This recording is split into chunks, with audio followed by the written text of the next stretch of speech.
Okay, Chapter 2, England and its American colonies. The dates for this, pay some attention to the dates. 1607 to 1732. And there's a reason they picked the year 1607, because in 1607 was when Jamestown is established, and that's the first permanent English colony. They had another one called Roanoke, but they all died. Yeah, that's probably not funny, but I guess it's not too soon considering it happened so long ago. But anyways, 1607, Jamestown was established. I don't want you to forget that this country wasn't just Anglo, that the oldest continually inhabited settlement in the United States is St. Augustine, Florida, founded by the Spanish. There's 130 years of history, which Spain was here before the English even showed up. But it is the English that established these colonies that would become the center of what becomes the United States today. And this is the United States history, so that's why we're taking a look at these English colonies that are set up. Well, first of all, the first colonies are set up and their purpose is to make money. The Jamestown colony was an investment, a joint stock company, and they wanted a return on their investment. And originally, they almost all died like the Roanoke colonists did. And in fact, I want to say like 3/4 of them had died during the starving time. I think that was the winter of 1909 to 1910. John Smith comes along, whips them into shape, allows them to at least survive because they were doing terribly. Nobody wanted to work. Nobody wanted to do anything. They all wanted to go look for gold and things like that. Like the Spanish had found all the gold and everything. And so what ends up saving them is tobacco. Tobacco is what will turn a profit for the Jamestown colony. Meanwhile, to the north, in 1620, the Puritans come. And there's a lot of misconceptions about the Puritans. So, first of all, you remember we talked about just briefly last week that Europe had split over religion, Protestant and Catholic. Well, the King of England at that time was Charles I, and he, by then, England had become Protestant, but it still looked Catholic. The church looked Catholic. And the Puritans were like, no, the church isn't pure enough. It still looks too Catholic, and they didn't like it. But they were kind of annoying because, well, they were really extreme, radical. No card playing, no theater, no music. They were really extreme in their religious views. And usually you tend to annoy people when you talk about how they're not pure like you are. The Puritans originally, and I'll try not to go too much into this story, but it's kind of funny. Originally they went to the Netherlands because they're like, we got to go somewhere where we can worship freely. In the Netherlands, they let Jews and everybody worship freely. And they get there and like, at last we can worship how we want to. And we won't be persecuted because we're extreme Protestants. Of course, if you know the Netherlands and Amsterdam, they have prostitution and legal drugs even today. And for Puritans, they're like, oh my goodness, children, cover your eyes. Like, okay, this isn't working. We got to go somewhere else. And so they felt like they didn't have a home. They couldn't practice a religion in England because it seemed too Catholic. In the Netherlands, which ironically had much more religious freedom, but that's also not what they're looking for. What are they looking for?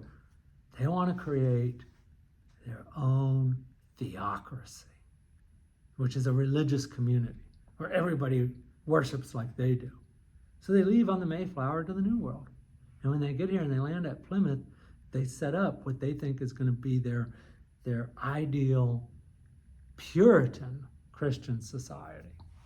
Well, it doesn't work because eventually you get dissenters like Roger Williams and Anne Hutchinson who challenge that.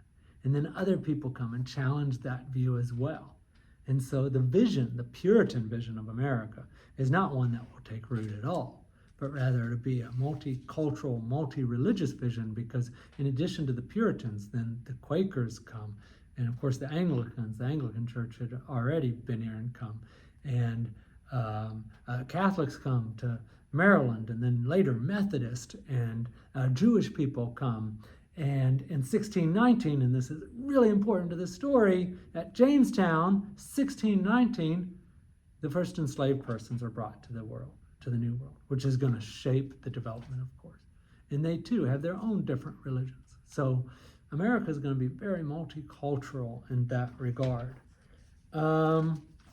So it talks about how each of the different colonies, their identity and their history is different from one another. As I mentioned, Roger Williams is going to dissent from John Winthrop and the Puritans, and he'll be banished. And Anne Hutchinson, she's one of my favorite heroes in American history. She's put on trial, and she'll be banished as well. She becomes one of the first feminists, and she's one of the reasons today we don't have a government-established religion, and we have freedom of religion very, very early on.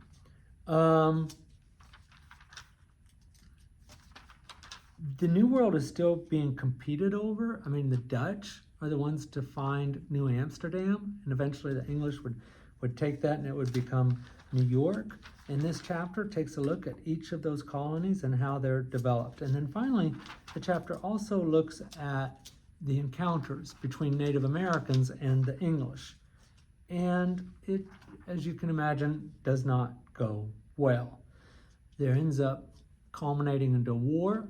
Of course, you're familiar with the traditional story of Thanksgiving, where it's like the natives helped the English live, and they had this feast, and then they lived happily ever after.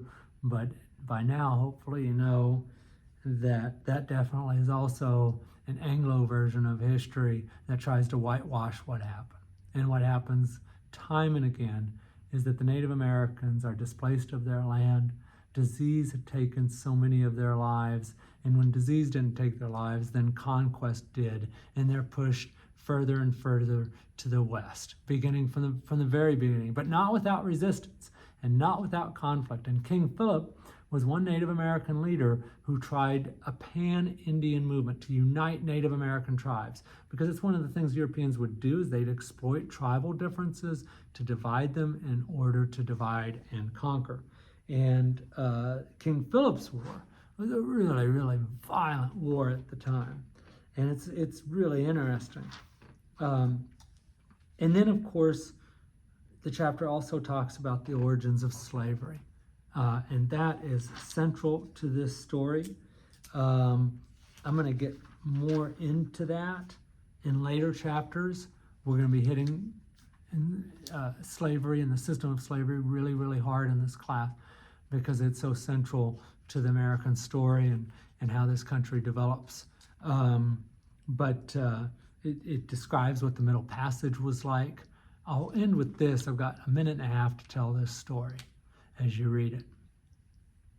I had a teacher in my history class, this would have been the mid-'80s, and he said, you know, he was talking about Uncle Tom's Cabin that described the horrors of slavery. And he said, you know, it wasn't that bad, slavery.